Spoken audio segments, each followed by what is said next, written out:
जय श्रीराम मंडळी, आज आपण बनवणार आहोत गणपती बाप्पांसोबत सगळ्यांनाच आवडणारे उकडीचे मोदक, तेही उकड न काढता। बाप्पांच्या आगमनाच्या दिवशी खूप घाई असते, अशा वेळेत आपण कमी वेळात मोदक कसे तयार करता येईल हे आज पाहणार आहोत या व्हिडिओमध्ये। ज्यांना उकडीचे मोदक बनवणं खूप किचकट वाटते, खूप अवघड वाटते, खास त्यांच्यासाठीच आजचा हा व्हिडिओ आहे। इथे मी मोदक बनवण्यासाठी नारळ फोडून घेतलेला आहे। आता आपल्याला हे खवून घ्यायचं आहे, त्यासाठी मी इथे मशीन वापरते। याने खूप सहजपणे 1 मिनिटाच्या आत आपलं नारळ खवून होतं। घाई असलेल्या दिवशी या अशा मशीनचा वापर तुम्ही नक्कीच करू शकता। हे जे मोदकासाठी आपण खोबऱ्याचं स्टफिंग बनवतो, हे किसून घेतलेल्या नारळापेक्षा खवून घेतलेल्या नारळाची चव यात खूप छान लागते। आता इथे आपला नारळ खवून झालेला आहे, मी या बाउलमध्ये काढून घेतले।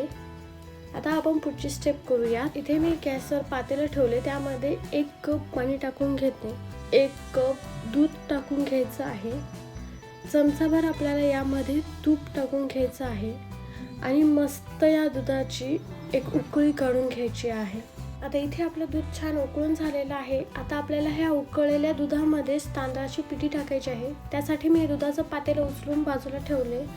आता यामध्ये आपल्याला 2 कप पिठी टाकायची आहे। सॉरी, समोर खिडकी आहे, वारं खूप होतं, यामुळे व्हिडिओ चालू करायचे विसरले आणि घाईघाईमध्ये 1 कप पिठी यात टाकलेली आहे। आता आपण दुसरा कप यामध्ये पिठी टाकून घेऊया आणि हे दूध गरम असतानाच करायचे, त्यामुळे हे प्रोसेस जरा फास्ट करायची आहे।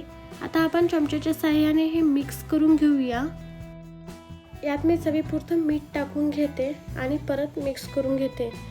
बाजारात जे विकत तांदळाचं पीठ मिळते तेच पीठ मी इथे घेतलेलं आहे। 1 कप पाणी, 1 कप दूध आणि 2 कप तांदळाचं पीठ परफेक्ट प्रमाण आहे।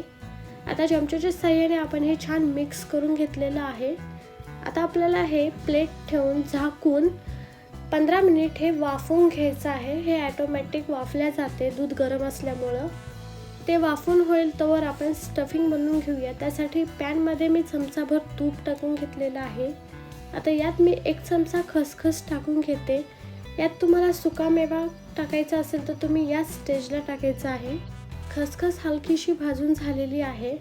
आता यात मी अर्धा कप गूळ टाकून घेते।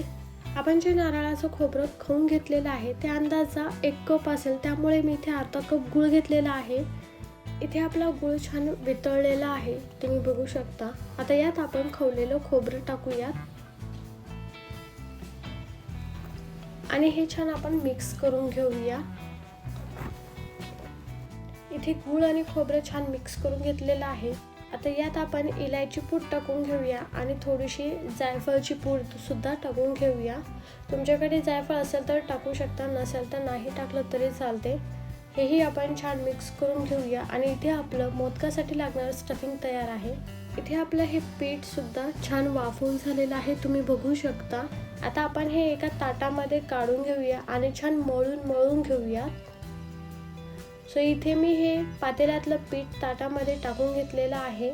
हे पीठ बऱ्यापैकी गरम आहे, त्यामुळे थोडंसं पाण्याचा हात लावत आपल्याला हे पीठ मळायचं आहे।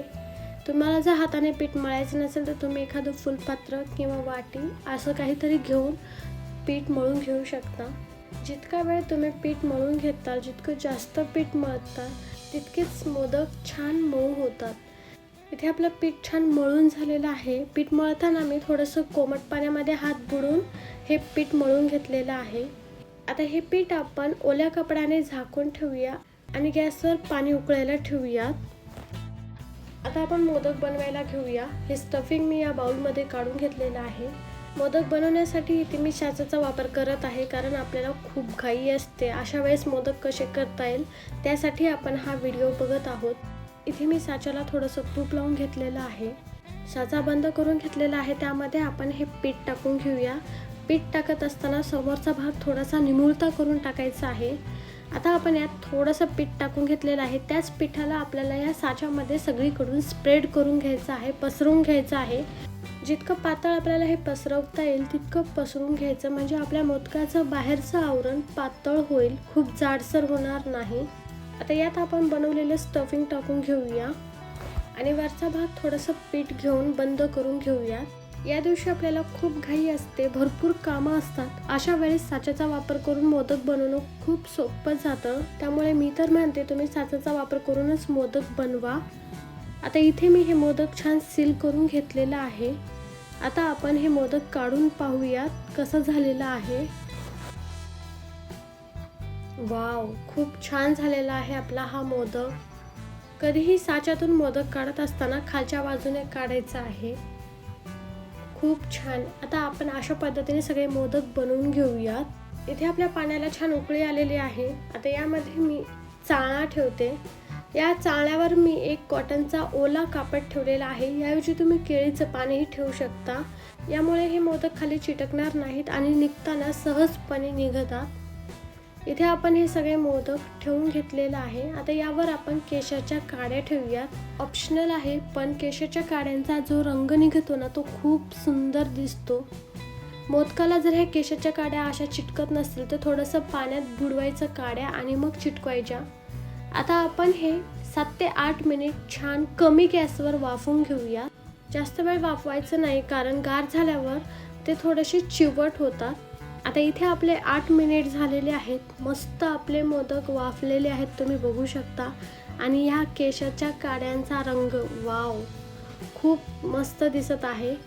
आता मी हे साईडला काढून घेते आणि दुसरी बॅच पण ठेवते आणि ही बॅच पण मी 7 ते 8 मिनिट छान वाफवून घेणार आहे। आणि इथे मी ही बॅच पण छान वाफवून घेतलेली आहे। यातला एक मोदक मी काढून दाखवते, बघू शकता खूप सहजपणे निघत आहे, कुठेही चिटकत नाहीये।